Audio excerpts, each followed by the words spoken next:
Sesaat lagi Anda akan dengarkan Suwarna, selintas warta untuk Anda.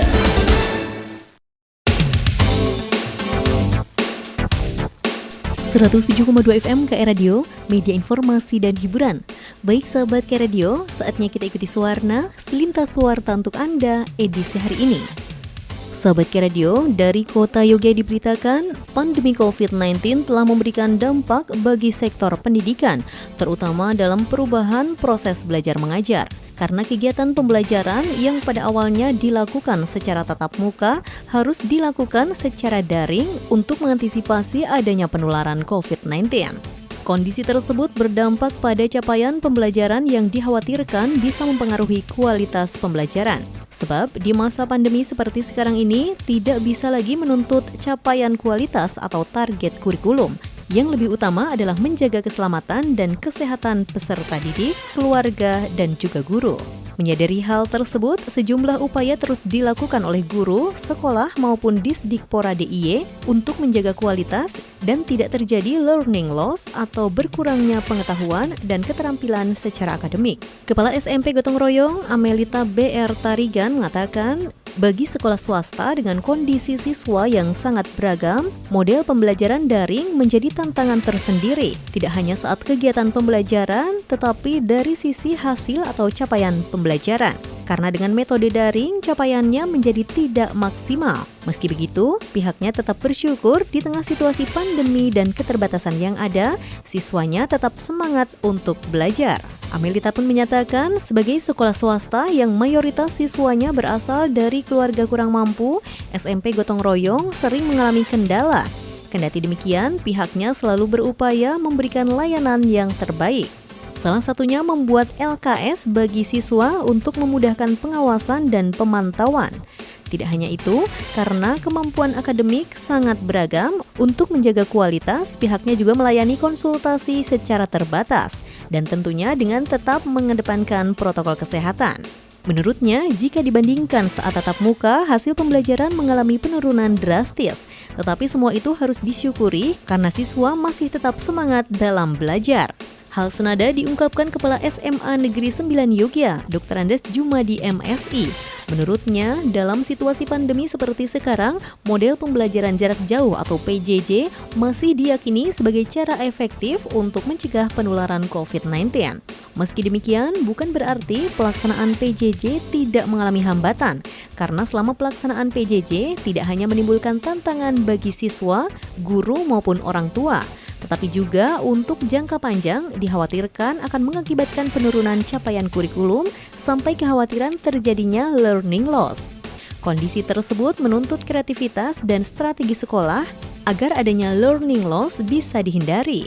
Jumadi menuturkan, sebetulnya dalam situasi pandemi seperti ini, kurikulumnya sudah diturunkan dan tidak sama seperti sebelum pandemi. Tetapi pihaknya tidak memungkiri jika terjadi penurunan dan hasilnya tidak bisa maksimal. Hal tersebut terjadi karena kondisi pembelajaran tidak bisa dilakukan secara maksimal seperti saat tatap muka. Kondisi ini menjadi tantangan tersendiri bagi guru dan sekolah untuk lebih kreatif dan meningkatkan kualitas diri. Jumadi menambahkan, pandemi COVID-19 tidak hanya menimbulkan persoalan bagi kesehatan, tetapi juga berdampak pada sektor pendidikan.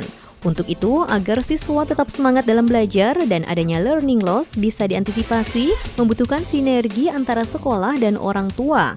Meskipun dalam pelaksanaannya, terkadang masih ditemukan adanya sejumlah kendala. Terlebih dengan adanya kenaikan kasus, pihaknya tidak berani membuka klinik pembelajaran atau konsultasi pembelajaran karena hal tersebut terlalu berisiko, sehingga semua kegiatan pembelajaran dilakukan secara daring. Sedangkan Kepala SMK Piri 2 Yogyakarta, Hadianto Sahputra MPD mengatakan, model pembelajaran daring sangat berpengaruh pada kualitas pembelajaran, karena pembelajaran tatap muka dengan pembelajaran daring sangat berbeda.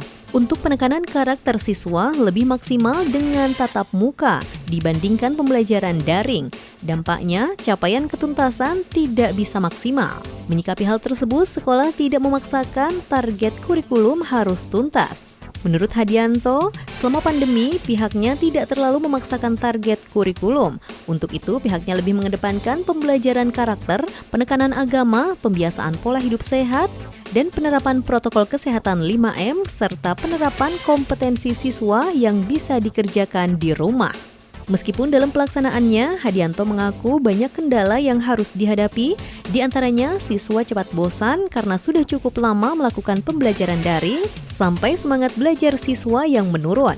Menurutnya, sebagai tenaga pengajar, pihaknya sangat khawatir jika terjadi learning loss.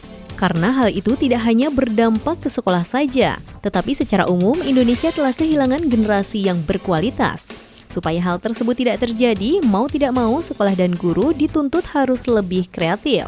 Terpisah, Kepala Disdikpora DIY, Didi Wardaya MPD menerangkan, pandemi COVID-19 telah mengakibatkan banyak perubahan dalam dunia pendidikan. Kondisi tersebut menuntut sekolah dan guru melakukan sejumlah penyesuaian untuk mengantisipasi adanya penularan.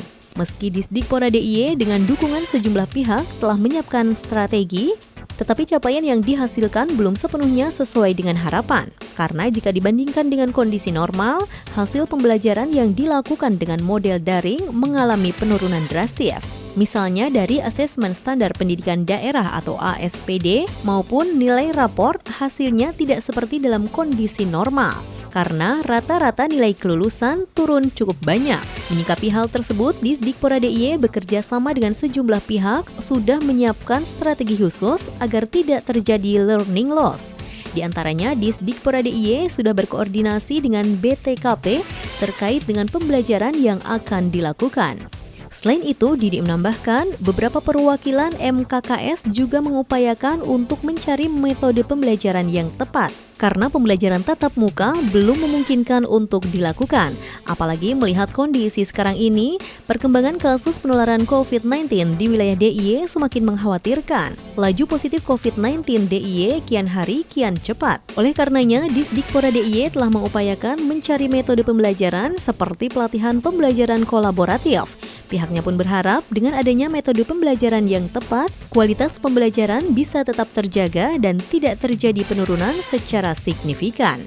Ya baik Sobat Radio, demikian tadi telah kami sampaikan Suwarna, selintas warta untuk Anda yang bersumber dari Surat Kabar Harian Kedaulatan Rakyat edisi Sabtu 26 Juni 2021. Pastikan Anda tetap setia bersama kami di 107,2 FM KR Radio, media informasi dan hiburan. Saya Citrawati pamit undur diri.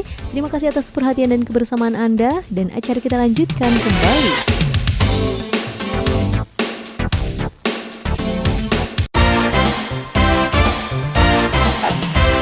Baru saja Anda dengarkan Suwarna.